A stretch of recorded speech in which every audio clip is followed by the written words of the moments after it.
Welcome to another edition of the Resilient Living Podcast, a show dedicated to improving quality of life for both people and planet through liberation and independence, moving from surviving to thriving and living life on your own terms. All right, concerns for the coming future. We're going to get into this here, and it's very disturbing. I'm just going to jump right in. Elon Musk, I saw a video, and it's amazing, and it's scary at the same time. And I just want to talk about the tension in Elon Musk's face when he was talking. He said, the coming future, which is very, very near, that robots and AI and everything are going to do things far more superior than any human beings can do. Now, a lot of you probably know this, but I don't know if you guys saw the video that I saw. Basically, what he was saying is that AI, artificial intelligence, will be able to actually fool you to make you fall in love with it because it can get to know you, right? And it would be hard to distinguish from what's real, what's not, from emotionally. These things are super, super smart, these robots and this technology of how these things are going to interact with you where you get attached to it. Now, do you think that's far-fetched when we think about how much people are attached to money? Is money you? No, it's not. Money's just money.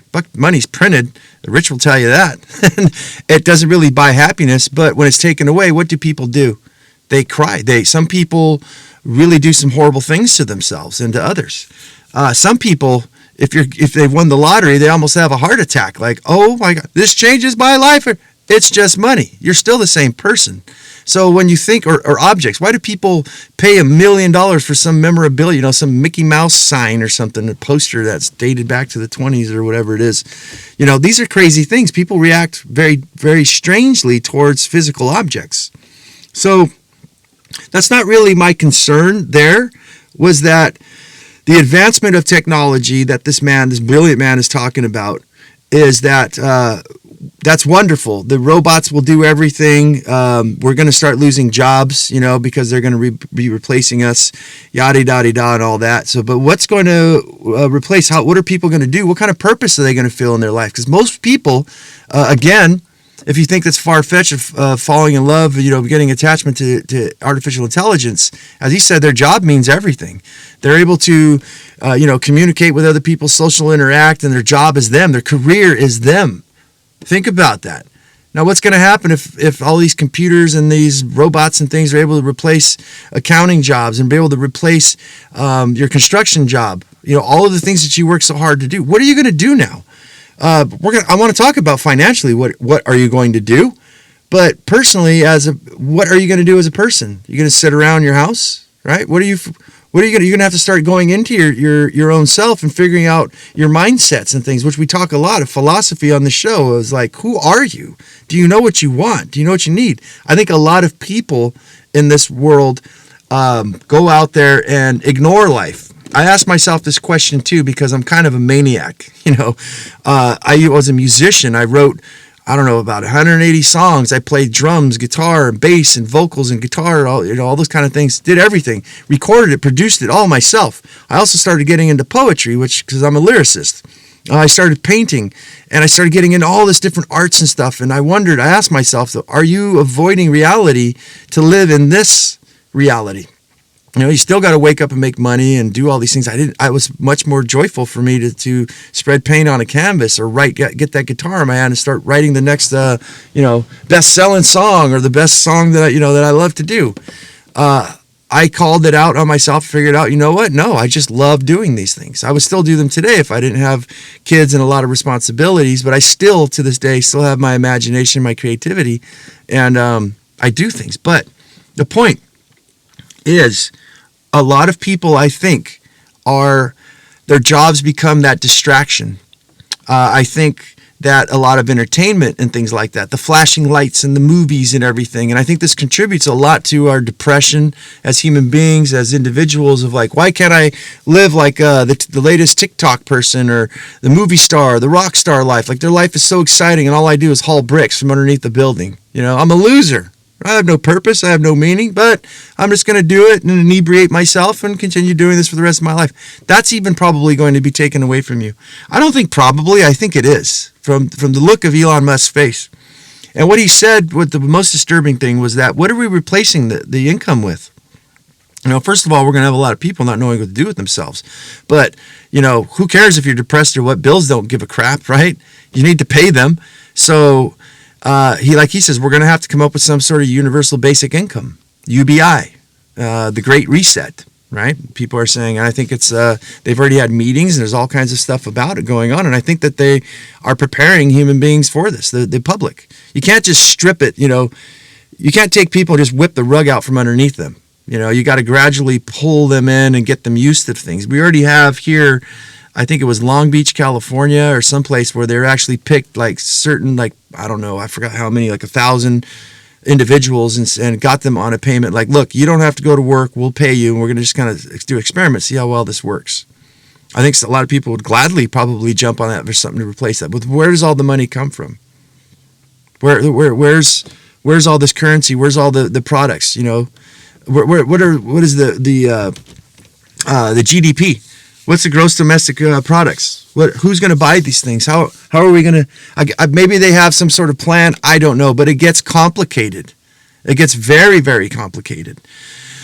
So this is what Elon Musk is saying the advancement of technology is going to do. And I believe him 100%. We already have self-driving cars. They already have these little robots that look like dogs that can pull. One of them could pull a semi-truck.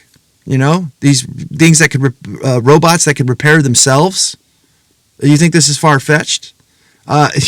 Tripping out, I just have to share off the subject a little bit here, was this last week I saw a string of lights going across the sky. I don't watch the news. I think I mentioned this already in the show. I can't remember. But I thought it was an alien invasion. I know I'm not crazy. Well, I know I'm insane, but I know I'm not crazy. There's a difference. But I saw these lights going across the sky. And the first time I saw them a week ago, I said, oh, my word. I think that I'm going to be abducted. And as I watched this thing, it slowly disappeared into the sky. And I said, I know what I saw. And I had my little daughter with me. And I said, you see those lights? She says, yeah, we both saw it. So I know I wasn't crazy. I thought that this is alien invasion. Well, didn't look into it, didn't know where to look at it. I'm in the jacuzzi about 3 nights later, and I'm with a friend of mine, and then now I see about 30 lights in series, like Christmas lights, going across the atmosphere. And I told my buddy, I says, hey, Kevin, what the heck is that? Are you seeing that? He looked up, he says, yeah, all those lights. And I was like, you're kidding me. He goes, that's Elon Musk. He set a bunch of satellites in the air. The way the world is changing. That to me, that blew my mind away. That just blew me away. But why am I concerned? Why should you be concerned? Because if everything goes digital, everything gets computerized, let's just look what happened here. I think it was 2021. JBL, I think, or JBI, one of the biggest meat packing companies in the United States, got hacked. They closed the meat. They had to basically close it down. I think their accounting software got hacked. Was it ransom hacking or something? We'll take away the virus as long as you pay us some money to an undisclosed area. And I have my thoughts on that. It's not a conspiracy. It actually happened.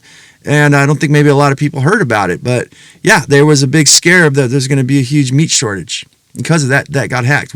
They actually hacked the main oil pipeline that went from East Coast all the way to Texas, I believe, or something like that. They stopped the oil from moving. That's big stuff. What does that mean for our future if everything's computerized? What does this mean that we're going to put our trust, even more trust, put our lives in the hands of our elected officials of government and stuff to tell us, here's how much money you're allowed to make. Here's the allowance, little boy, little girls and boys. Hopefully you don't overspend. Hopefully you can save and do something with yourself.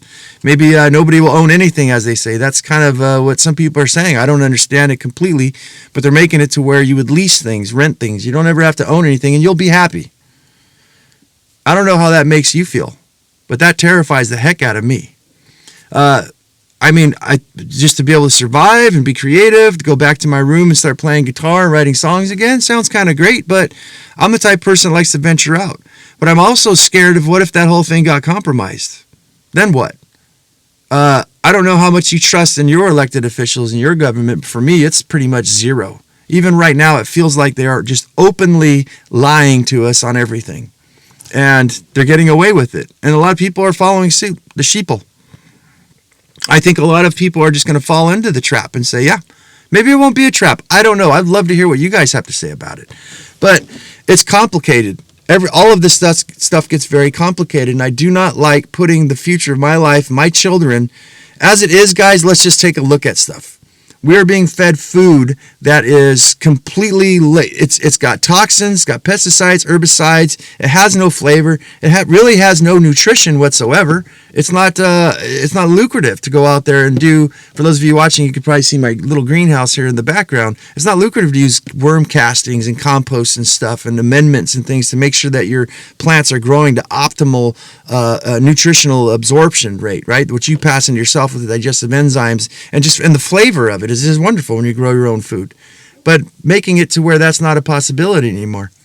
And what's sad to say is our elected officials and our people who are supposedly helping us there, Big Daddy in the sky, what are they doing? They're adding on to hospitals because the cancer rate is supposed to skyrocket. I think it's supposed to like double or something by 2050 or something. So they need to make hospital beds, medications, and radiation treatments and stuff like that for all the sick people.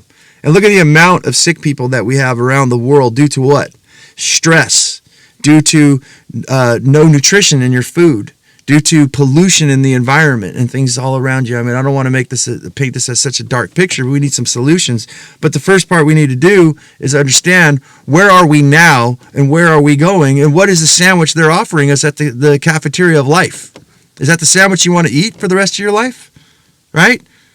I mean, just the nutritional value, the food pyramid. You should get breads and grains and stay away from meats and things like that. Now people are starting to realize that bread's one of the worst things you could do for yourself.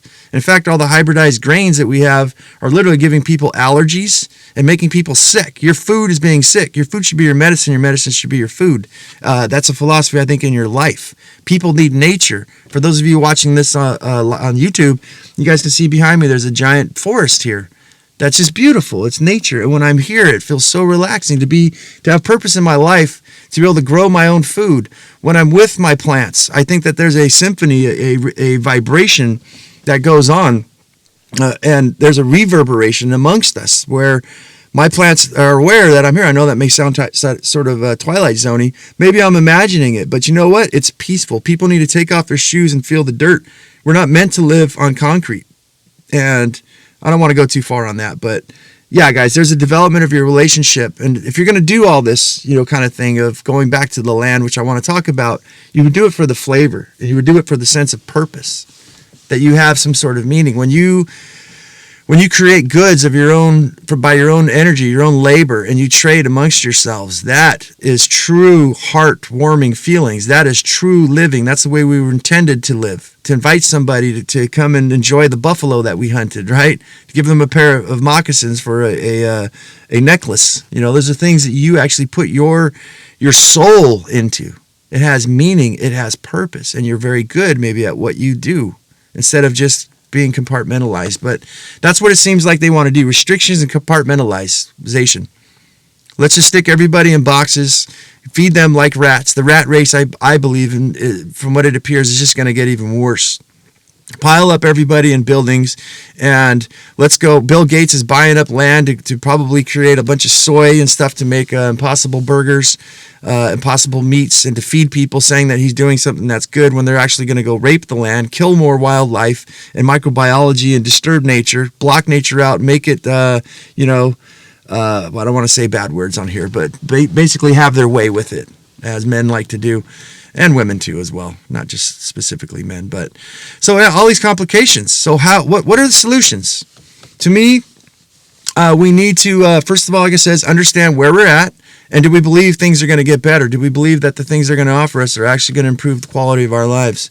Or should we take control? How do we take control? And what's the poison that's going on in our lives? We've been tricked, my friends. You have been fooled into thinking that you need to buy things that you don't need. And you think that you're not one of those people. Take a look around you. What is essential in our lives that we have? Even myself. I look at myself of things I've got. Not a lot, but there's some things that aren't very essential that I really need. I can do without, especially in the past. I bought new clothes. I tried to look the part, act the part.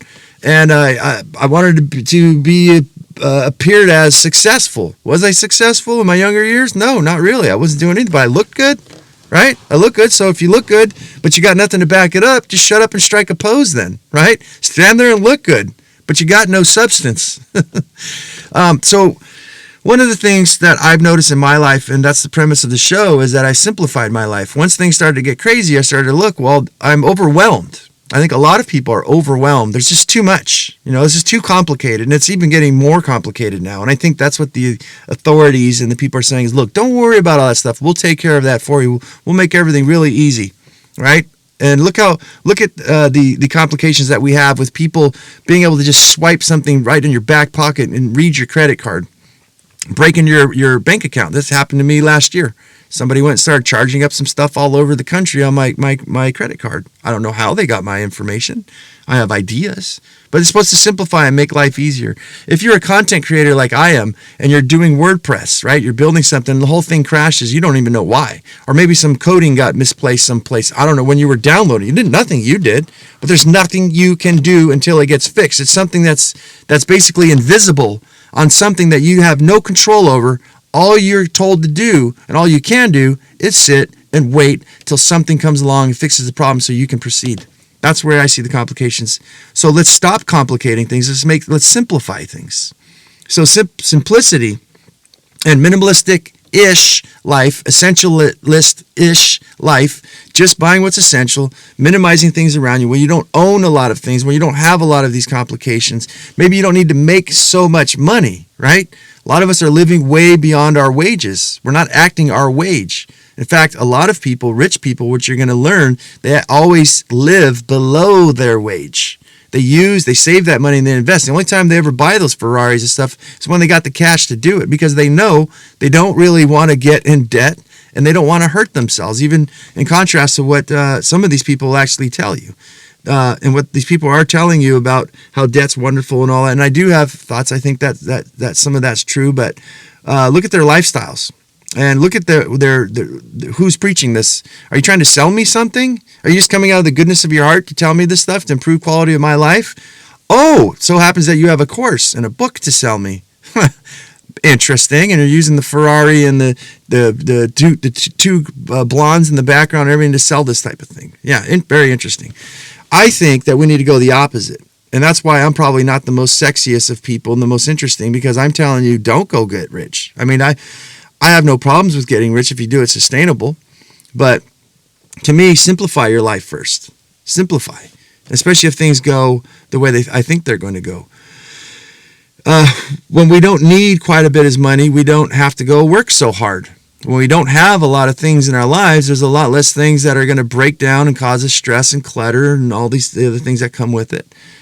So we're able to actually think. We're actually able to get a vantage point. I think that's the problem with most people, is that they don't have a vantage point. You can never really perch yourself above your life and see on a macro scale what exactly is going on. If you're unhappy, how did I get here? In fact, there's so many things being thrown at you constantly right now in our present lifestyle design that you don't even have time to think. That's why we have a lot of stress and depression and things like that, where people just get home and they're like, you know what? I just want to inebriate. I just want to go watch Netflix. I want to binge. I want to think of anything other than what I got going on around me for 1 second, please. Right? These people are miserable. And on the other hand, when you have others just like myself who don't have a lot of things, don't need a lot of things, they got their lives organized, the brain is going, I cannot wait to wake up in the morning and go to my garden where I'm at right now on a Wednesday morning and go check on things and see how my new invention thing's working.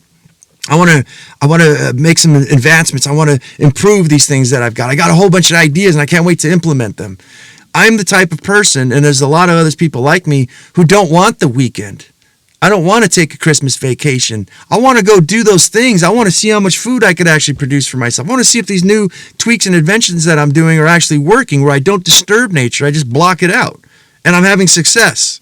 I get to do what I want to do because of all the things that I've worked on, right? It's a beautiful thing. I don't want it to stop. Life should get better and better every day. You should be more and more inspired that there's so many things to learn and do. Not depressed sitting here saying, I don't want to think about these things. I want to take my anxiety medication and binge watch something on Netflix about how people are, the drama of people destroying themselves and other people's lives, taking lives, doing horrible things, killing each other. And we watch it on the other side of the screen as entertainment, that somebody is harming another person, or that these villains watching, robbers and thieves and stuff, how cool it would be. You're OG, you're gangster. Really? Is that the way we want to live our lives? Right? vicariously through the television and ugly, disturbing things. So the way back on, I went on a rant there. This is why my last note here is why Back to the Land movement. Back to the land is my personal considerations. You're never going to own anything, right? We're gonna make you the sandwich for you to eat. We're gonna give you universal basic income UBI, and you'll be stacked up. We'll give you a place to live and all that kind of things. The robots will do all the work, and that's it. As I said, all the complications that we have. Maybe your UBI check didn't come in that month. Oh, I'm sorry. We're gonna have to work on that. And these people really care about you. I'm really sure. Like when I was on Medicare, I actually had help from the government at some point. During my separation, probably about 6-7 years ago, and it was actually my partner who she went and said, we can qualify. Let's see, the government's giving this. And I was like, well, let's do it ourselves. So we qualified, and we did actually. We weren't making the amount of money because we were living below our wage. We actually qualified for it, and then the state took it away from us. And then they give it back to us, and they took it away from us. I'm sure a lot of you guys probably have if you're on food stamps and stuff like that. Actually, the ex-wife, she actually had us even on food stamps. I was like, are you kidding me? I felt embarrassed. Like, why would I use this? There's other people that need it more than I do. But she felt it was very strong. There's nothing I could do about it. Well, lo and behold, now I got to pay all that money back since I had really good years after. And they said, well, that money you made then, even though you qualified, you can't represent yourself. You can't take them to court. You can't, even though everything was proven. They take it, they give away. Basically, in a nutshell, full complications where I says, you know what? I never want anything from you guys. I'll rather design my own life. I'll go make the money instead of sitting here haggling and trying to figure out if the price is right, with all this crap. So, to me, my personal plan is I think that a Back to the Land movement for me is the answer, because we can quantify. Just like those of you watching the big greenhouse, I don't know if you can see in the background of my plants. If there's a problem, I got aphids, grasshoppers, stuff going on, maybe an irrigation line broke, I can physically see that kind of stuff. And I could say, oh, well, we better fix that. We better get right on that, right? And as far as the investment, do you think that these plants give a crap of who's in presidency right now, or about universal basic income, or anything that Elon Musk is even talking about, or what I'm talking about? No. They're non-taxed. They do nothing other than grow. And they also have a ROI, return on investment. If I allow them to overgrow, they will go to seed.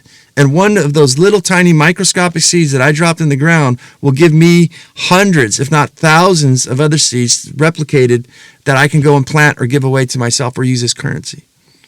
And this is the type of living that I look at, that actually return on investment, that's not money. I'm not against money, as I said, guys, but these are things that I look at for the future that are pleasing. You're getting exercise by becoming a producer of your life instead of a consumer. To produce the things. We can never get away from just full-blown no money. I mean, we can, but that's really complicated, I think. I mean, I think the internet is one of the best things that's ever happened to humankind. All the things we can learn, it could save lives. You can learn how to grow your own food. How do you guys think that I've learned how to do a lot of the stuff that I do? I've improvised and actually invented a lot of new things, but it was a lot of the building blocks that I learned. If I have a question about an insect or something, I Google it. So, going back to the land, I look at a place where you have fresh water, low pollution, you have you're grounded, you have your feet in the dirt, you're getting exercise, you're eating, your food is now your medicine is your food, you have plenty of abundance around you where it's simplified and things are actually replicating themselves. You grow a tree now and the nuts fall off the tree or little shoots start popping up. You're going to have to relocate. You'll have so much abundance, as we say as permaculturalists, that's the goal, is to have so much abundance that we give it away, the surplus. We help nature, we help ourselves, and we give around us to help create a peaceful environment, a symbiotic relationship with nature and within ourselves. Whereas this is all the UBI and all that. It seems like the Matrix. Let's just plug in. Let's just plug you guys in. Don't have to think. Don't have to work. Don't have to do anything. Just sit there and just buy the goods and services and things that we'll provide for you. And in fact, we'll take that money back from you and we'll lease you things. You don't need to own anything. I don't know, guys. I don't know what to say more other than that. Is that I think that we need to start becoming producers of our lives, not just physical goods and money and things like that, but we also need to start producing our own joy, our own inspiration for ourselves. There's nobody that can inspire you. All the words, maybe some of you hopefully have been inspired about what I've said today, but really you're the one that has to put the shoes on and take the first step. There's nothing I can do, say, force. It's not. I can't form you into anything. I could just inform you of information, share with you guys what I know, and learn from others.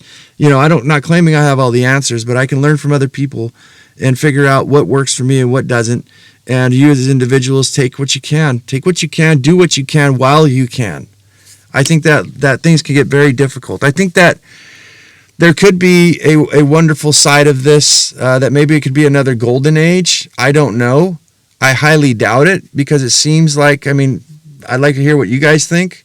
Seems like a lot of people like to have their fingers in the pie. I think a lot of people like to have control. What's going on right now in our lives? What are they doing to us? They're lying to us. They're controlling us. And more, our freedoms are being taken away from us every single day. And a lot of people don't even know. A lot of people aren't even aware. But I'm sure if you look at the restrictions in life and in building codes and just life in general, look at how much more freer it was back in the day. Look in the day when children were allowed to play in the mud and the dirt. We weren't so afraid of bacteria, which good bacteria is our friend. It's scientific knowledge that when a baby is born, instead of being born in a sterilized environment, being touched with rubber gloves and stuff, touched with human hands, it will actually absorb the bacteria from that person and actually start to transform their body biologically with those good bacteria and to learn from its environment to start adapting. So it needs those good bacteria. It needs as much as it can. And it needs, I think, some of the bad bacteria as well, so that its immune system could get strong. But yet we're in a sterilized environment. We keep doing things, and I think these people love to have the control of us, and they successfully have done so. Because how many of us really have true community? How many people are out there that are not just turning into automatons? How many people do you feel really, really care about you? I know there's some out there, but we can change that around. I think we need to change our mindset. I think people are just too busy and scared, and I think a lot of people are not going to like this, but lazy. They want to sit there and have Amazon deliver packages to their door. They want to just, with disregard to what's going on to make those products, child slave labor and things like that, and raping of the earth. These things are inconcerning because we don't live by the end of the drain pipe. And that's, what can I do? I'm just one person. Right? There's a lot you can do. And that's what I'm here to share with you guys, that there's an alternative to this lifestyle design, and it's called the alternative lifestyle design, that we can do many things different and we can actually have true success. I guess it comes up to you as individuals of what do you want out of your life? What do you feel? What makes you happy? What brings you joy? Having the money is great, but do you feel joyful? Why is it that rich people are out there having to show people how cool they are? Why couldn't you just live? That's a sign of weakness in my book. The things, your accomplishments, and the money and the successes you have should be celebrated within yourself or with your partner, your children or something. Go live your life. Why does it have to be on social media? Because if people don't see it, then it doesn't exist. You're caring what other people think about you. You need the consent. You need the blessings of other people to know that you're actually successful, or that somebody is seeing you somewhere, instead of being one of the most powerful people in the world who nobody sees. If I was a great villain, that's what I would want. Nobody to know who I am. If I was a peaceful person and I just didn't want to argue with people, I would disappear. I would go live the life. I would put all these things that I'm talking about, living off the land, which probably may happen one day, and nobody even know that I existed. I would just be living my life.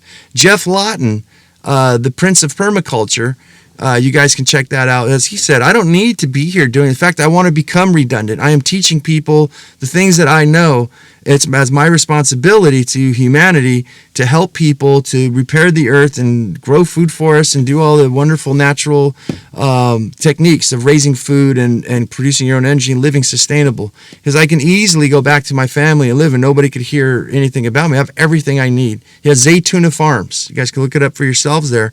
And it's completely sustainable.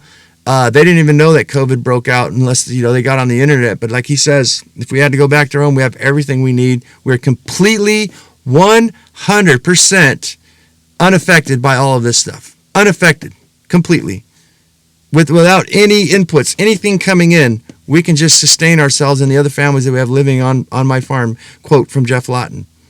Doesn't that sound like a really cool feeling to have? Doesn't that sound like no matter what the government can offer you, just like the wild Native American Indians, they tried to give them, we'll give you land. They says, we have land. What are you talking about? Well, we'll give you education. Well, we know all the things that we need. We give you money. We don't need money. We got buffalo and wild things to forage, and we're doing just fine and have been for many, many years. One of the most dangerous people on the planet, because there was nothing that the government, the elected officials could give them that could satisfy them, because they already had everything they needed. They were content and satisfied and were doing just well, with or without the elected officials of the government stepping in. That's what nature does, and that's what we need to replicate in our lives, I think. The world is moving towards technology. If we look at the technology of earth, of plants and trees, the forest I have around me, it's a technology in and of itself. It's a symbiotic relationship that keeps giving and changes with the times and doesn't really need any inputs.